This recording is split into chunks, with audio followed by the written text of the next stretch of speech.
Vino să ți vadă fața asta făcută când auzi cuvântul ramen. Eu spun ramen, tu spui? Ramen. Da, ramen. Ramen.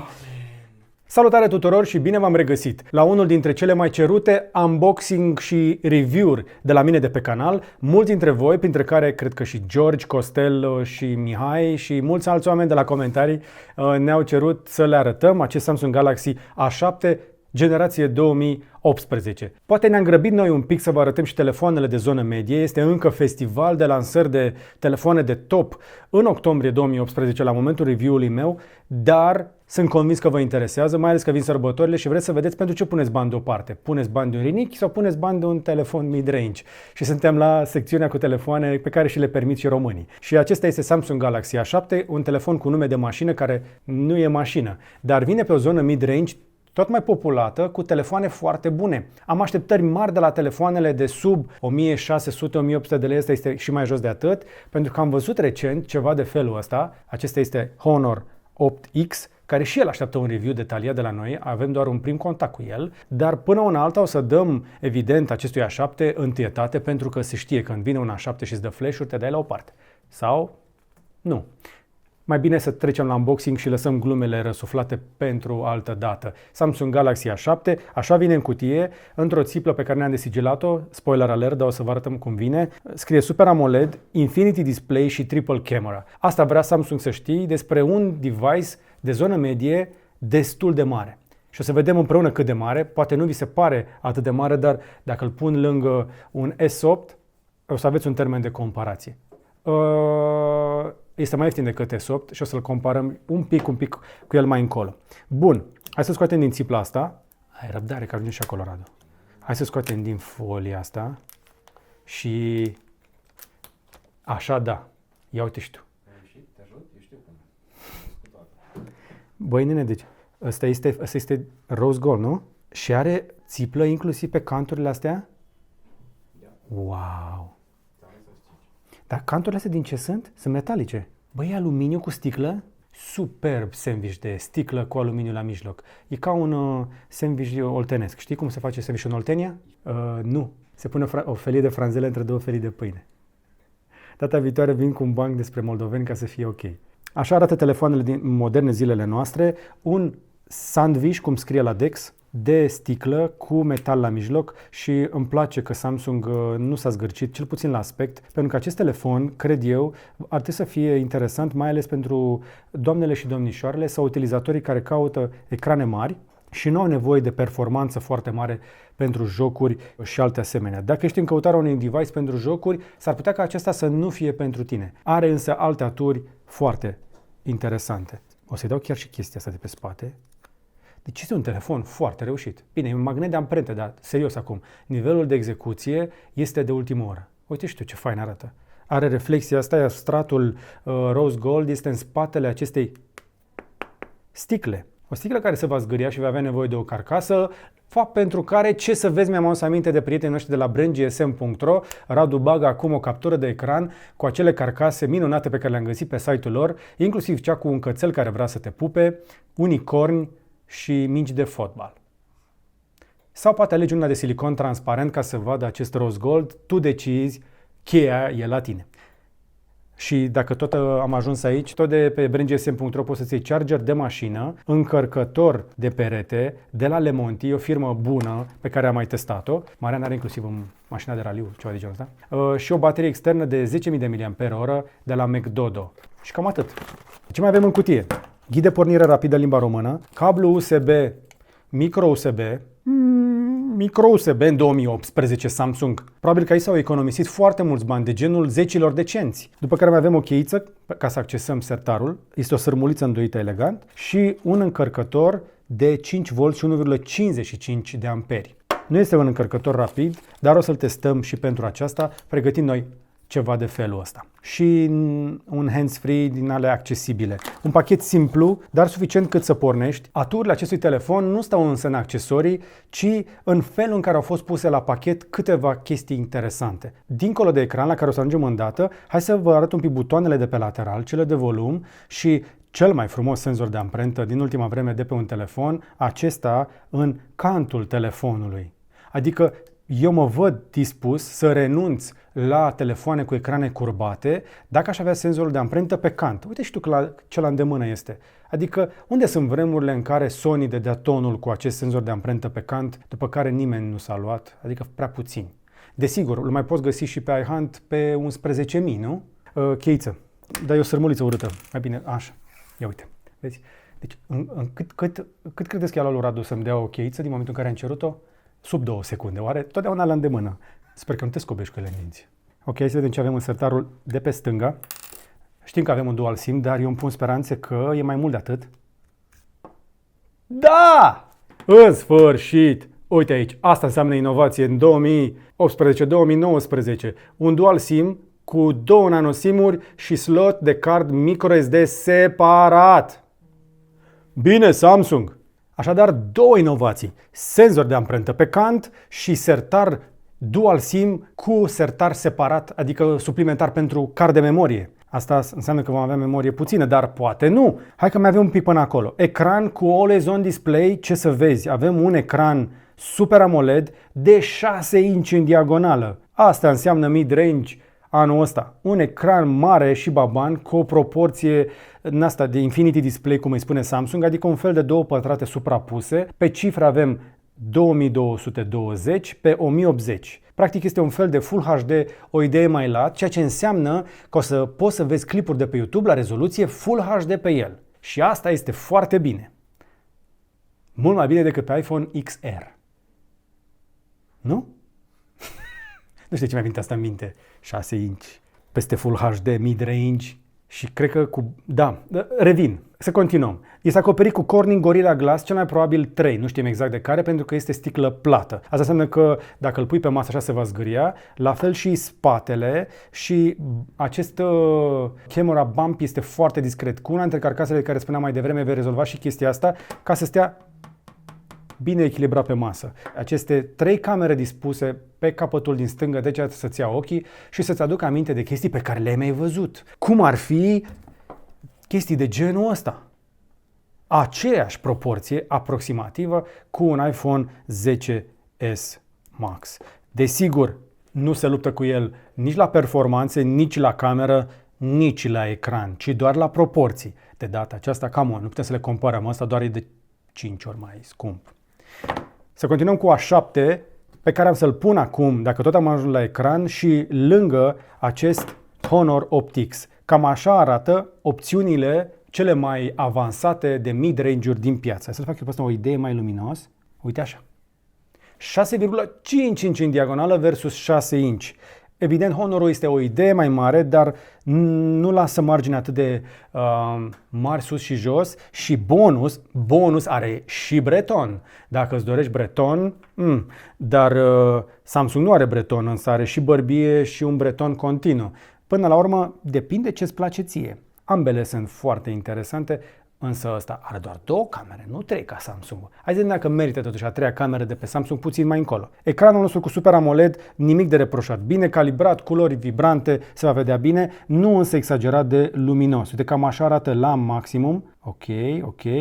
Se va vedea bine într-o zi luminoasă și nu va drena bateria ca unul dintre ecranele de pe Samsung Galaxy S9, în schimb, sau Note 9. Acestea sunt ecrane cu rezoluție mai mare și vor consuma mai multă baterie pentru a rezista o zi întreagă. Dar ca proporție, dacă vreți, pentru cei dintre voi, pentru care contează din nou aceste lucruri, cam așa arată și diferența de gabarit între Note 9 și Samsung Galaxy A7. Nu e un telefon mititel, este pentru cei cu mână un pic mai mare sau pentru cei care îl vor folosi foarte des așa. Și nu am ajuns încă la specificații, dar am să vi le spun acum, pentru că ne-am făcut inclusiv benchmark. Procesorul pe care îl avem la bord este un Exynos octa-core 7885, dacă te interesează, e tehnologie pe 14 nanometri, nu e cea mai nouă tehnologie și nu este cea mai eficientă dintre toate, dar se va descurca fără problemă în viața de zi cu zi. Nu avem însă un rating, nu știm cam cât ar să ține bateria, mai avem de testat partea aceasta.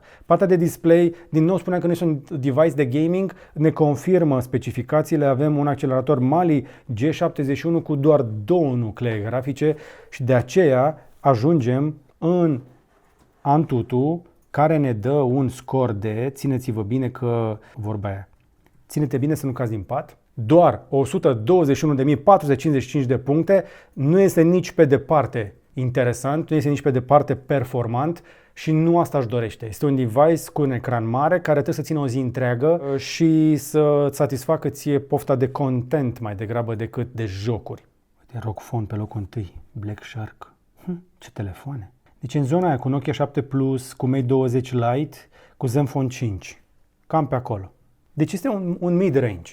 Nu avem așteptări extraordinare și genul de utilizator care va folosi un astfel de telefon se uite prea puțin la aceste benchmark-uri. Îl interesează alte lucruri, cum ar fi, spre exemplu, faptul că are 64 de giga de stocare și 4 giga de RAM. Împreună cu procesorul de care ți-am zis mai devreme, va zbârnâi prin Androidul 8.0, tunat heavy, ca să zic așa, de cei de la Samsung care au pus inclusiv Bixby. Știți ce este Bixby? Experimentați cu Bixby și spuneți-ne și nouă. Avem pe lângă suita de aplicații Google, avem și o suită de aplicații Microsoft preinstalate, dar avem și de la Samsung aplicații cum ar fi SmartThings, înregistrare voce, e-mail, fișierele mele, Samsung Health și Galaxy Apps și toate acestea ajung să încetinească puțin telefonul. Dacă vrei totuși o aplicație bună pe telefonul tău, fii atent că vine o plasare de produs pentru aplicația Hip Menu, în care poți să-ți comanzi mâncare cu poze. Cele mai bune poze de mâncare sunt pe acest device.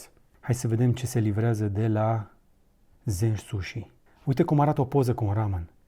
Cred că așa putem testa ecranele dacă se văd bine. Punem poze cu pork ramen. Ia uite ce reproducere a culorilor pe acest pork ramen, pe acest ecran, pardon. Uite, avem un seafood miso, udon soup, miso soup, spicy soup pork. Da. Deci, dacă îți place ramen, așa cum ne place mie și lui Radu, aici vom băga fața satisfăcută a lui Radu. Vino să-ți se vadă fața satisfăcută când auzi cuvântul ramen. Eu spun ramen, tu spui? Ramen. Da, ramen.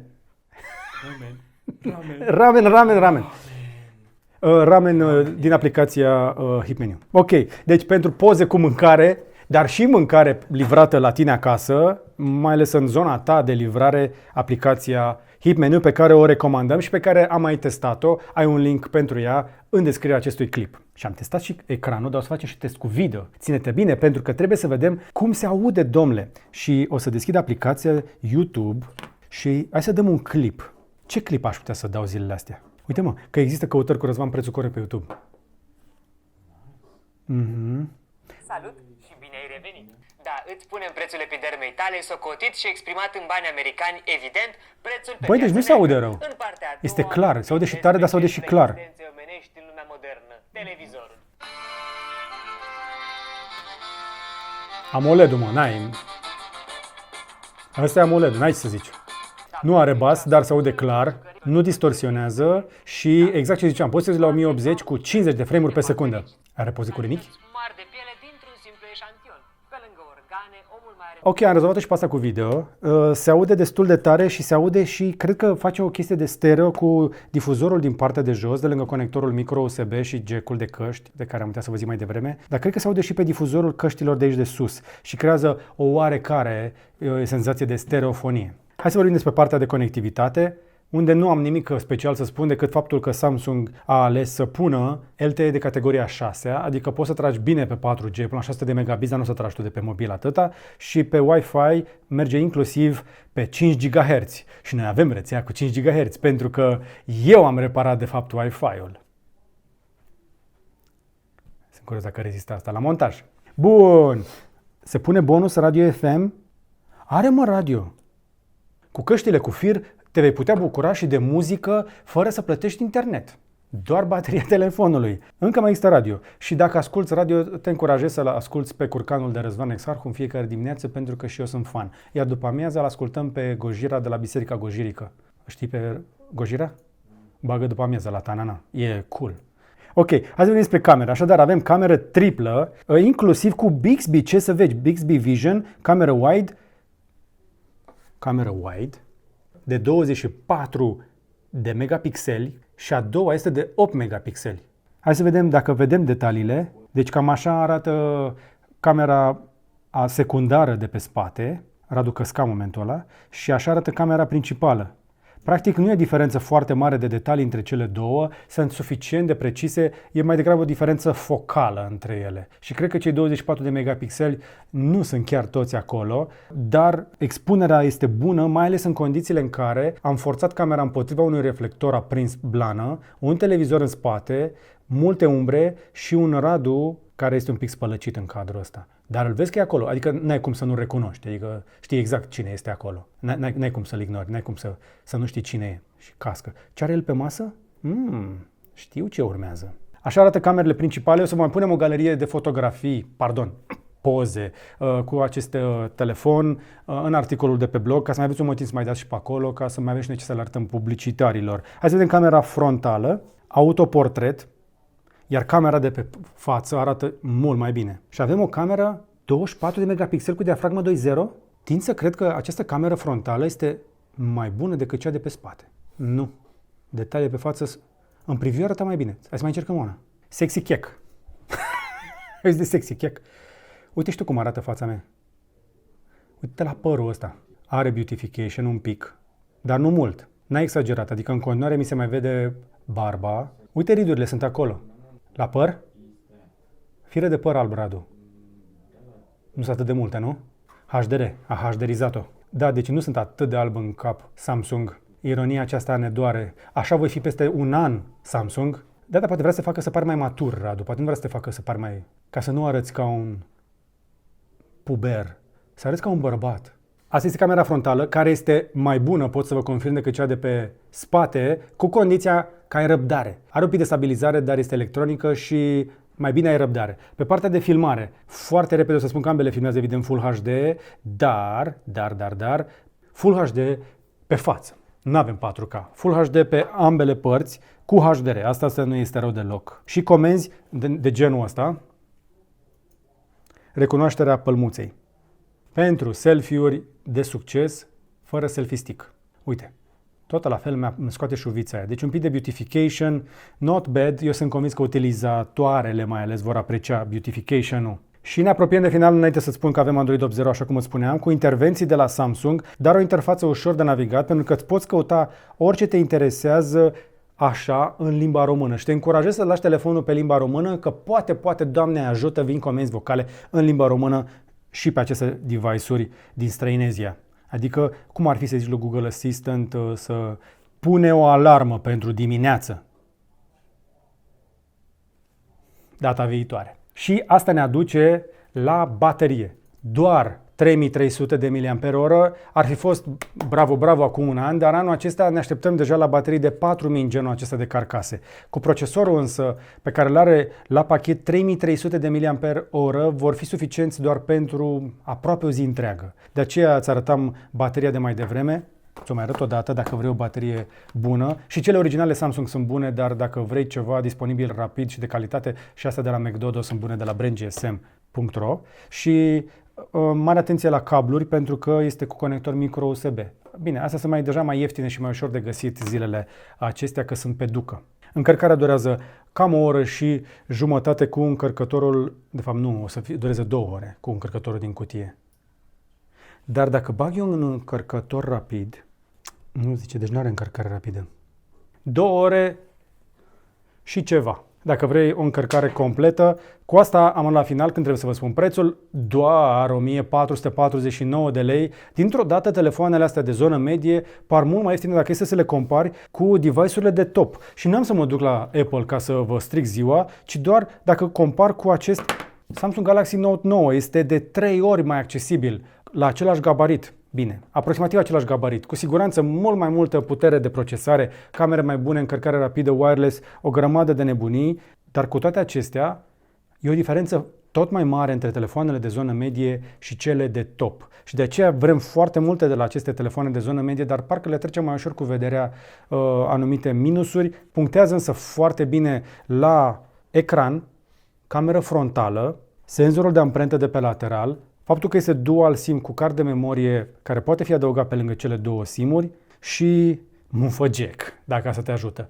Nu are un sunet grozav, este frumos, însă camera triplă de pe spate nu ne impresionează. O să facem și niște teste de portret ca să vedem cât de bine se descurcă. Acesta este Samsung Galaxy A7, unul dintre telefoanele de zonă medie cu care Samsung intră în competiție, inclusiv cu iPhone XR sau cu, vă spuneam, Honor 8X sau cu Android One, cu Motorola One, Radu, pe care trebuie să-l testăm și pe acela, o grămadă de opțiuni interesante pe lângă toate aceste flagship-uri foarte scumpe și vă vând un pont. Producătorii știu foarte bine că tot astea se vor vinde cel mai bine. Ăsta este adevărul. Cheltuiți-vă banii cu înțelepciune și alegeți ce vi se potrivește, alegeți-vă telefoanele pe care vi le permiteți după ce vă plătiți întreținerea. Și până data viitoare, numai bine!